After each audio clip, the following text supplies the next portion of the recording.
Hello दोस्तों, स्वागत है आपका ऑनलाइन जीके मंच यूट्यूब चैनल पर। दोस्तों, ये जो हमने जीके के 1000 इम्पोर्टेंट क्वेश्चंस का सीरीज़ शुरू किया है, यह उसका 8वां भाग है। और इसके पहले के जो भाग हैं उसका लिंक हमने आपको डिस्क्रिप्शन बॉक्स में और आई बटन में दे दिया है, तो वहाँ से जा कर के आप उन्हें देख सकते हैं। तो चलिए शुरू करते हैं आज का वीडियो। पहला सवाल है, त्रिभाषा सूत्र की सिफारिश किस समिति ने की थी? तो राइट आंसर है ऑप्शन सी, कोठारी समिति जो है इसी के द्वारा त्रिभाषा सूत्र जो है इसकी सिफारिश की गई थी। यह जो कोठारी समिति है इसके अध्यक्ष थे डॉक्टर दौलत सिंह कोठारी और इसकी गठन हुई थी 1964 ईस्वी में। ठीक है, और इसने अपनी रिपोर्ट 1966 ईस्वी में दी थी। और इसी आयोग के सिफारिशों के आधार पर भारत सरकार जो है उसने राष्ट्रीय शिक्षा नीति 1968 जो है इसकी घोषणा की थी। ठीक है, अगला सवाल देखते हैं, संविधान की प्रस्तावना का संशोधन कितनी बार किया गया है? तो राइट आंसर है ऑप्शन बी, एक बार हुआ है अभी तक प्रस्तावना में संशोधन, और यह संशोधन हुआ था 1976 ईस्वी में। ठीक है, और यह हमारे संविधान का 42वां संशोधन था। इसके द्वारा हमारा जो प्रस्तावना है उसमें समाजवाद, पंथ निरपेक्ष और अखंडता, ये 3 शब्द जोड़े गए थे। तो चलिए अगला सवाल देखते हैं दोस्तों, रॉकेट किस सिद्धांत पर कार्य करता है? तो राइट आंसर है ऑप्शन बी, न्यूटन के तृतीय नियम के आधार पर रॉकेट जो है वो काम करता है। और यह जो न्यूटन का तीसरा नियम है इसके अनुसार कोई भी क्रिया जो होती है हमेशा उसके बराबर और विपरीत दिशा में प्रतिक्रिया भी होती है। ठीक है, अगला सवाल देखते हैं, निम्न में से कौन सा मौलिक अधिकार नहीं है? तो राइट आंसर है ऑप्शन है, हड़ताल का जो अधिकार है यह मौलिक अधिकार नहीं है। समता का जो अधिकार है यह संविधान के अनुच्छेद 14 से 18 के बीच में दिया हुआ है। और यह जो धर्म की स्वतंत्रता का अधिकार है यह संविधान के अनुच्छेद 25 से 28 के बीच में दिया गया है। ठीक है, और शोषण के प्रति जो अधिकार है वह अनुच्छेद 23 से 24 के बीच में दिया गया है। तो इन तीनों को आपको याद रखना है। चलिए अगला सवाल देखते हैं, शांत घाटी यानी कि साइलेंट वैली जो है वह किस राज्य में स्थित है? तो राइट आंसर है ऑप्शन सी, केरल में स्थित है साइलेंट वैली। यह जो शांत घाटी है तो इस घाटी में उष्णकटिबंधीय वर्षावन पाए जाते हैं और यहाँ से कठोर लकड़ियाँ जो हैं उनका उत्पादन होता है। चलिए अगला सवाल देखते हैं दोस्तों,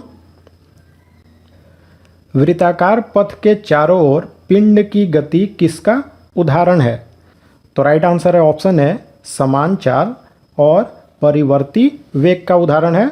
वृत्ताकार पथ पर कोई भी पिंड गति करता है तो देखिए होता क्या है कि कोई भी पिंड जब वृत्ताकार पथ पर समान चाल से घूमता है तो उसका वेग जो है हर बिंदु पर बदलता है। ऐसा इसलिए होता है कि वेग की दिशा भी जो है वह हर बिंदु पर बदलती है। चलिए अगला सवाल देखते हैं दोस्तों, कौटिल्य के अर्थशास्त्र का संबंध किससे है? तो राइट आंसर है ऑप्शन है, राजनीतिक शासन कला यानी कि राज व्यवस्था से संबंधित है कौटिल्य की यह अर्थशास्त्र। यह जो कौटिल्य है इसका एक दूसरा नाम था चाणक्य, और यह जो चाणक्य है यह चंद्रगुप्त मौर्य जो था मौर्य वंश का संस्थापक, उसका प्रधानमंत्री भी था। क्वेश्चन नंबर 8 देखते हैं, प्रकाश संश्लेषण द्वारा हरे पौधे क्या पैदा करते हैं? तो प्रकाश संश्लेषण के बाद जो पौधे होते हैं वह कार्बोहाइड्रेट का निर्माण करते हैं और जो ऑक्सीजन गैस है उसको मुक्त करते हैं। तो ये जो कार्बोहाइड्रेट है यह एक तरह का कार्बनिक द्रव है। तो राइट आंसर हो जाएगा कार्बनिक द्रव। अगला सवाल देखते हैं दोस्तों, वैसे संसाधन जिनकी मात्रा ज्ञात हो कहलाती है, किस तरह की संसाधन कहते हैं उसको? तो राइट आंसर है ऑप्शन बी, वास्तविक संसाधन कहा जाता है उस तरह के संसाधन को जिनकी मात्रा ज्ञात होती है। अगला सवाल देखें, जिन पदार्थों में अनंत वैद्युत प्रतिरोध होता है उन्हें कहते हैं? तो राइट आंसर है ऑप्शन डी, विद्युत रोधी कहा जाता है। ठीक है, देखिए होता क्या है कि विद्युत प्रतिरोध जब भी बढ़ता है तो विद्युत की चालकता घटती है, और इसलिए जब विद्युत का प्रतिरोध अनंत हो जाता है तो वह जो पदार्थ होता है वह विद्युत रोधी हो जाता है। क्वेश्चन नंबर 11 देखें, किस राज्य में राष्ट्रीय उद्यान वैली ऑफ फ्लावर्स स्थित है? तो राइट आंसर है ऑप्शन बी, उत्तराखंड में स्थित है वैली ऑफ फ्लावर्स। देखिए उत्तराखंड में ये जो नंदा देवी राष्ट्रीय उद्यान है, इसी का विस्तार है यह वैली ऑफ फ्लावर्स। अगला सवाल देखें, निम्नलिखित में से बंगाल का अंतिम गवर्नर जनरल कौन था? तो राइट आंसर है ऑप्शन सी, लॉर्ड बेंटिक जो था वह बंगाल का अंतिम गवर्नर जनरल था। देखिए हुआ क्या था कि 1833 ईस्वी में जो चार्टर एक्ट आया, तो उसके बाद बंगाल का जो गवर्नर जनरल था उसे पूरे भारत का गवर्नर जनरल बना दिया गया, और इस समय जो बंगाल का गवर्नर जनरल था वह था बेंटिक।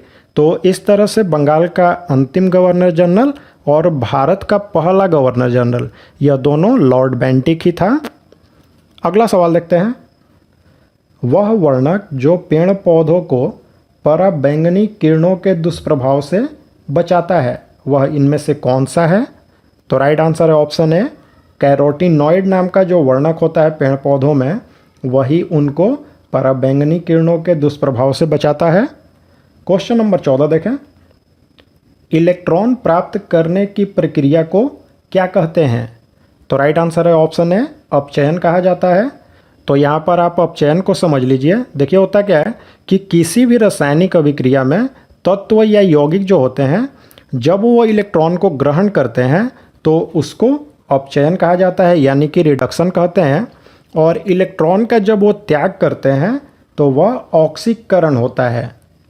विदेश में वस्तुएं घरेलू विक्रय मूल्य से कम दाम पर बेचने को क्या कहते हैं? तो राइट आंसर है ऑप्शन सी, पाटना यानी कि डंपिंग कहा जाता है।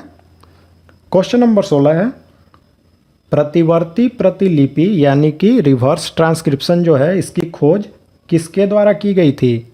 तो राइट आंसर है ऑप्शन बी, टैमिन और बाल्टीमोर के द्वारा की गई थी।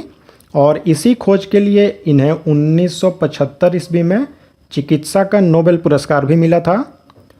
अगला सवाल देखते हैं, बाबर ने तुजुक ए बाबरी नामक अपने संस्मरण को किस भाषा में लिखे थे? तो ये जो तुजुक ए बाबरी जो है, इसे बाबरनामा भी कहते हैं, और बाबर ने इसे तुर्की भाषा में लिखा था। ठीक है, तो तुर्की राइट आंसर होगा। लेकिन मुगलों की जो राजभाषा थी वह तुर्की नहीं थी बल्कि फारसी थी। अब एग्जाम में क्वेश्चन यह भी आता है कि बाबर का पूरा नाम क्या है? तो बाबर का पूरा नाम है जहीरुद्दीन मोहम्मद बाबर। अगला सवाल देखते हैं, भारत के संसदीय ढांचे में 2 अस्थायी सदन कौन से हैं? तो राइट आंसर है ऑप्शन है, लोकसभा और विधानसभा जो हैं यह अस्थायी सदन होते हैं। और ऑप्शन डी में विधान परिषद और राज्यसभा जो दिया है, तो यह अस्थायी सदन होते हैं। अगला सवाल है, इंटीग्रल कोच फैक्ट्री कहाँ पर स्थित है? तो राइट आंसर है ऑप्शन बी, पेरम्बूर जो कि चेन्नई में स्थित है, वहीं पर इंटीग्रल कोच फैक्ट्री है। अब सवाल यह भी आता है कि रेल कोच फैक्ट्री कहाँ पर स्थित है? तो वह स्थित है कपूरथला पंजाब में। अगला सवाल है दोस्तों, चंद्रगुप्त द्वितीय को और किस नाम से जाना जाता है? तो राइट आंसर है ऑप्शन सी, विक्रमादित्य, या फिर इसे विक्रमांक के नाम से भी जाना जाता है। और ये जो चंद्रगुप्त द्वितीय है, इसके शासनकाल को गुप्त काल का स्वर्ण युग माना जाता है। ठीक है, अगला सवाल देखें, राज्यपाल द्वारा जारी किया गया अध्यादेश किसके द्वारा अनुमोदित किया जाता है? तो राइट आंसर है ऑप्शन बी, राज्य विधानमंडल के द्वारा। यह जो राज्य विधानमंडल है, इसमें विधानसभा और विधान परिषद दोनों शामिल होते हैं। इन्हीं के द्वारा, राज्यपाल द्वारा कोई भी अध्यादेश अगर जारी किया जाता है तो उसको अनुमोदित किया जाता है, नहीं तो वह अध्यादेश जो है वह 6 सप्ताह के भीतर अपने आप समाप्त हो जाएगा। ठीक है, अगला सवाल देखते हैं, कौन सी नदी भूमध्य रेखा को 2 बार काटती है? तो राइट आंसर है ऑप्शन ए, कांगो नदी जो कि अफ्रीका महाद्वीप में स्थित है, वही भूमध्य रेखा को 2 बार काटती है। और अफ्रीका महाद्वीप में लिम्पोपो नदी भी स्थित है जो कि मकर रेखा को 2 बार काटती है। तो ये दोनों क्वेश्चन काफ़ी इंपॉर्टेंट है और बहुत बार एग्जाम में रिपीट हुए हैं, तो इसे आप याद रखें।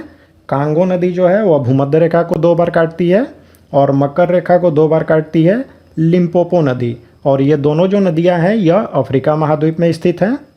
चलिए अगला सवाल देखें, सोल्डर किन 2 धातुओं से बना होता है? तो राइट आंसर है ऑप्शन डी, टीन और सीसा से मिलकर के बना होता है।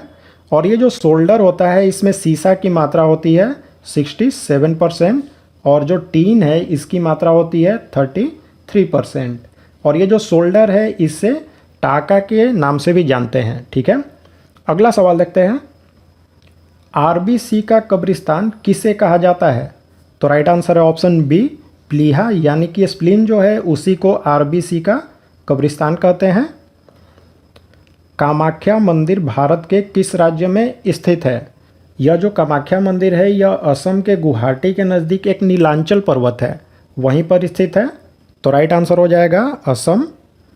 तो दोस्तों ये थे जीके के 25 इंपॉर्टेंट क्वेश्चंस। तो अब आप लाइक और कमेंट करें और हमें बताएं कि आपको ये वीडियो कैसा लगा। और साथ ही में अगर आप हमारे चैनल का वीडियो पहली बार देख रहे हैं तो हमारे चैनल को सब्सक्राइब कर लें और बेल बटन का आइकन भी प्रेस कर दें, जिससे कोई भी आने वाली वीडियो आपसे मिस ना हो। तो चलिए मिलते हैं सामान्य ज्ञान के एक और नए वीडियो के साथ।